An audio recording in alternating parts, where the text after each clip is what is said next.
Heureuse de vous retrouver dans votre émission Le pouvoir de l'espérance avec le pasteur Eddy-Michel Carpin. J'ai envie de vous proposer un chant qui me tient particulièrement à cœur. Il s'agit de « Plus de toi » avec Chrislène et Laura.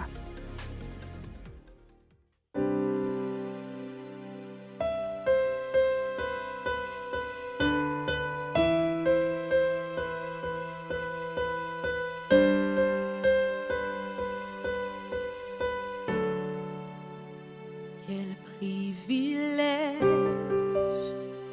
de t'adorer dans ta présence.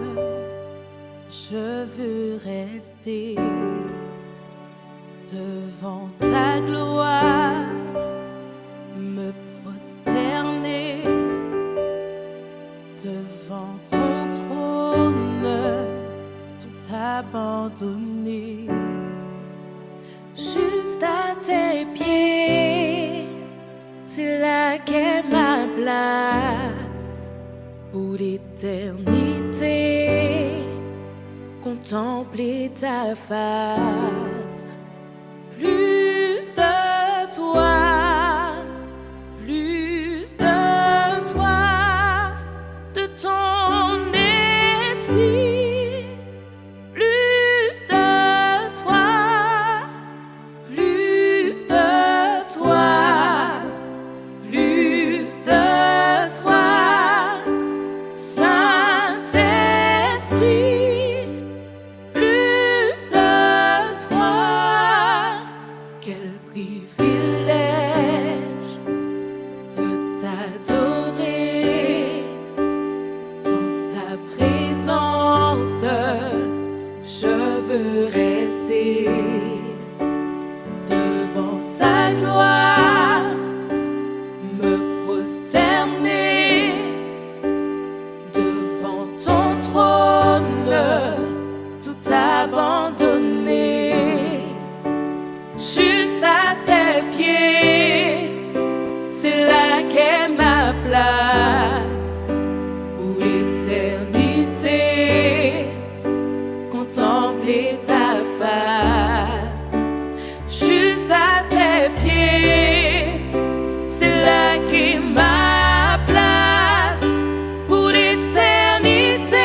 Contempler ta face, juste à tes pieds, c'est là qu'est ma place pour l'éternité. Contempler ta face, plus de toi, plus de toi, de ton esprit, plus de toi.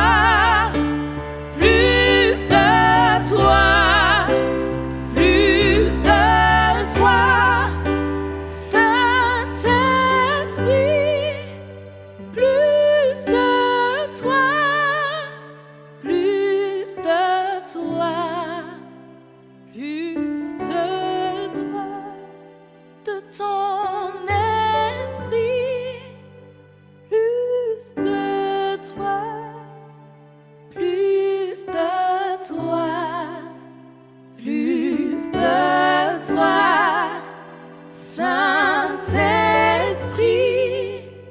plus de toi.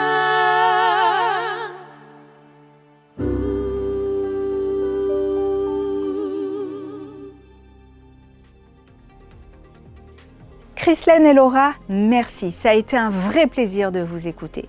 J'aimerais partager un bout de mon espérance en vous disant une phrase d'un auteur inconnu. Il ne faut jamais abandonner, car l'espoir est le commencement de toute chose.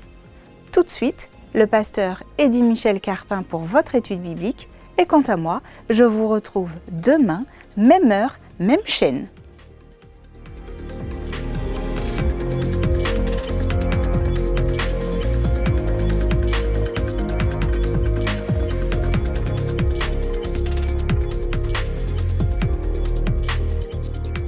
Merci Florine pour l'accueil chaleureux aujourd'hui. Je me joins à toi pour souhaiter une bienvenue spéciale à tous nos téléspectateurs. Nous sommes heureux de partager avec vous l'espérance du retour de Jésus. Faites-vous partie des personnes qui croient aux rêves?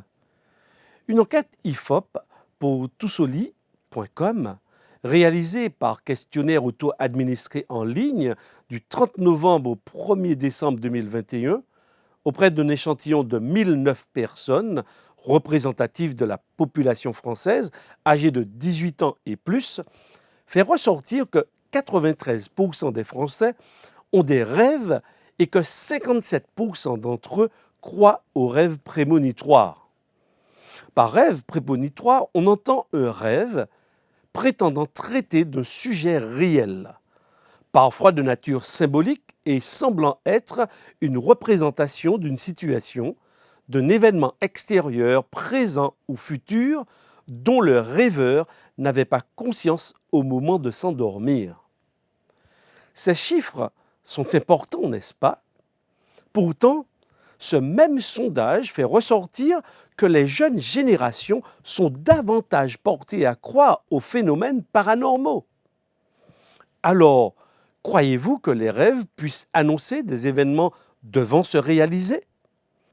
C'est peut-être quelque chose qui peut faire peur si elle annonce quelque chose de désagréable, mais elle peut rassurer si l'événement est heureux pour son bénéficiaire. Vous imaginez? Si vous aviez un rêve qui vous montrait la fin du monde et de ce qui est prévu après, que feriez-vous? Y prêteriez-vous une attention spéciale? Même si vous n'êtes pas de ceux qui croient aux rêves prémonitoires, je suis certain qu'ils ne vous laisseraient pas indifférents. Aujourd'hui, je vous invite à découvrir avec moi le rêve qu'a eu un monarque babylonien du nom de Nebuchadnezzar au VIe siècle avant Jésus-Christ. Il y a quelques jours de cela, je l'avais brièvement abordé. Une nuit, ce célèbre roi de l'Empire babylonien eut un rêve. La scène qu'il voyait l'agitait, au point qu'il se réveilla. Alors, il fit appeler tous les magiciens, les astrologues, les sorciers et les prêtres de son royaume. Lorsque ces derniers arrivèrent, le roi leur dit: « J'ai eu un rêve, mais je ne m'en souviens pas. J'aimerais que vous me disiez ce rêve, mais également son explication. » Vous rendez-vous compte? Il fallait dire le rêve au roi, mais comment faire?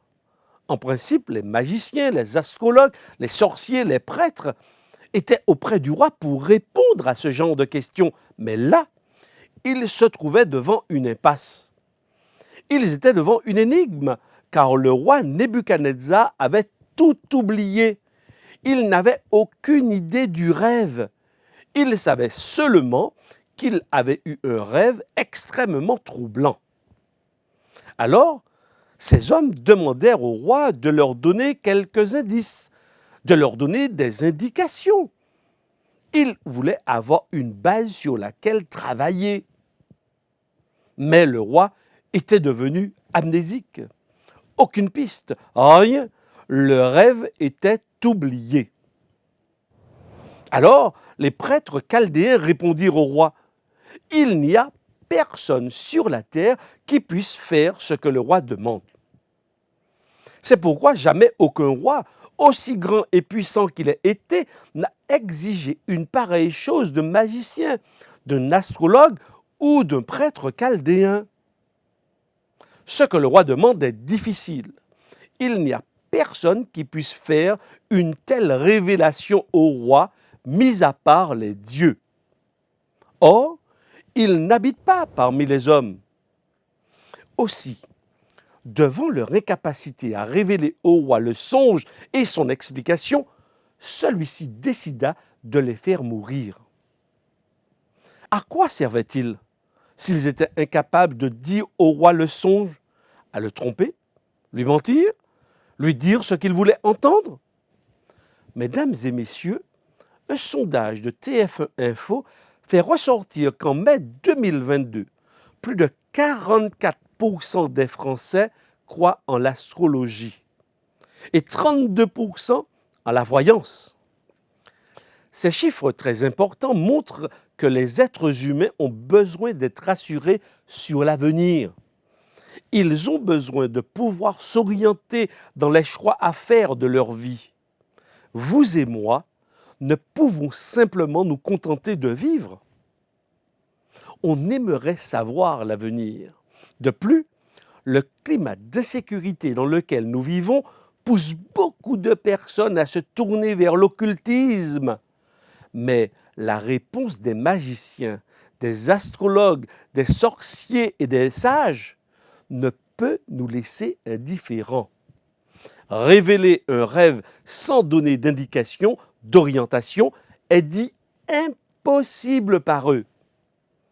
Certainement que certains y trouvent des réponses, mais j'aimerais vous dire que seul le Dieu de la Bible est capable de nous parler de l'avenir. Il sait exactement ce qui est prévu. Il connaît notre vie. Il la lit et il vient nous en parler.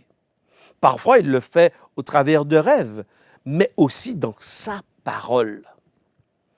Devant l'incapacité des astrologues, des magiciens, des sorciers et des sages de Babylone de révéler au roi le rêve, Daniel, un juif qui avait été déporté lors d'une campagne de Nebuchadnezzar contre Jérusalem et qui était en train d'être formé au sens des Babyloniens, demanda audience au roi et lui dit « Ce que demande le roi est un secret que les sages, les astrologues, les magiciens et les devins ne sont pas capables de lui révéler.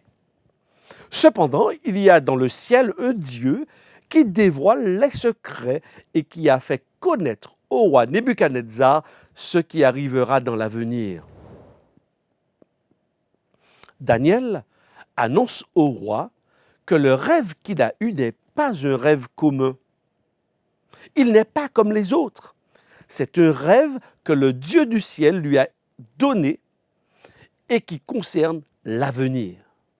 N'est-ce pas extraordinaire? Dieu a révélé l'avenir du monde à un monarque. Pas seulement son avenir, mais l'avenir de notre planète. Certainement qu'en tant que roi, il se demandait combien de temps durerait son règne. Il se demandait également s'il n'y avait pas parmi ses généraux certains qui fomentaient de le tuer. Nebuchadnezzar était troublé. Il n'avait pas la paix, car il ne savait pas ce qui arriverait par la suite. Mesdames et messieurs, lorsqu'on ne sait pas ce qui doit arriver dans la suite des temps, alors on est un peu comme Nebuchadnezzar, agité, tourmenté, préoccupé. On cherche des réponses et parfois n'importe où. Mais Dieu ne laisse pas les humains dans l'incertitude, dans le tourment qui peut les agiter. Il vient nous donner des réponses à nos questions existentielles. Il vient nous rassurer et espère que nous croirons à sa parole. Dieu veut nous donner espoir. Il veut nous donner la connaissance afin que nos choix, vos choix, soient judicieux, réfléchis et que vous possédiez la paix face à l'avenir. Mais que dit Dieu de l'avenir? Qu'a-t-il dit au roi Nebuchadnezzar? Lisons la suite du texte. Roi, tu regardais et tu as vu une grande statue. Cette statue était immense et d'une splendeur extraordinaire. Elle était debout devant toi et son aspect était terrifiant. La tête de cette statue était en or pur, sa poitrine et ses bras en argent, son ventre et ses cuisses en bronze, ses jambes en fer, ses pieds en partie de fer et en partie en argile. Pendant que tu regardais, une pierre s'est détachée sans aucune intervention extérieure. Elle a frappé les pieds en fer et en argile de la statue et les a pulvérisés. Le fer, l'argile, le bronze, l'argent et l'or ont été alors pulvérisés ensemble et ils sont devenus pareils à la balle qui s'échappe d'une aire de battage en été. Le vent les a emportés et on n'a trouvé aucune trace d'eux. Quant à la pierre qui a frappé la statue, elle est devenue une grande montagne et a rempli toute la terre. Effectivement, on peut comprendre que ce rêve fut effrayant, car ce n'est pas simplement la statue qui est imposante avec les différents métaux, mais ce qui a dû terrifier le roi Nebuchadnezzar, c'est l'arrivée de la pierre qui se détache sans l'intervention des hommes et qui a réduit à néant toute la statue. Le vent les a emportés et on n'a plus retrouvé aucune trace d'eux sur la terre. Incroyable! Mais qu'est-ce que cela veut dire? Lisons l'explication donnée toujours par Daniel au roi Nebuchadnezzar. Roi, tu es le roi des rois, parce que le Dieu du ciel t'a donné la royauté, la puissance, la force et la gloire. Il a placé sous ta domination où qu'ils habitent les hommes, les bêtes sauvages et les oiseaux. Et il t'a donné le pouvoir sur eux tous. La tête en or, c'est Troie. Après Troie, surgira un autre royaume inférieur au tien, puis un troisième royaume qui sera en bronze et qui dominera sur toute la terre. Il y aura un quatrième royaume, solide comme du fer. De même, tu as vu les pieds et les orteils en partie en argile du potier et en partie de fer. De même, ce royaume sera divisé, mais il y aura en lui quelque chose de la force du fer, parce que tu as vu le fer mélangé à l'argile.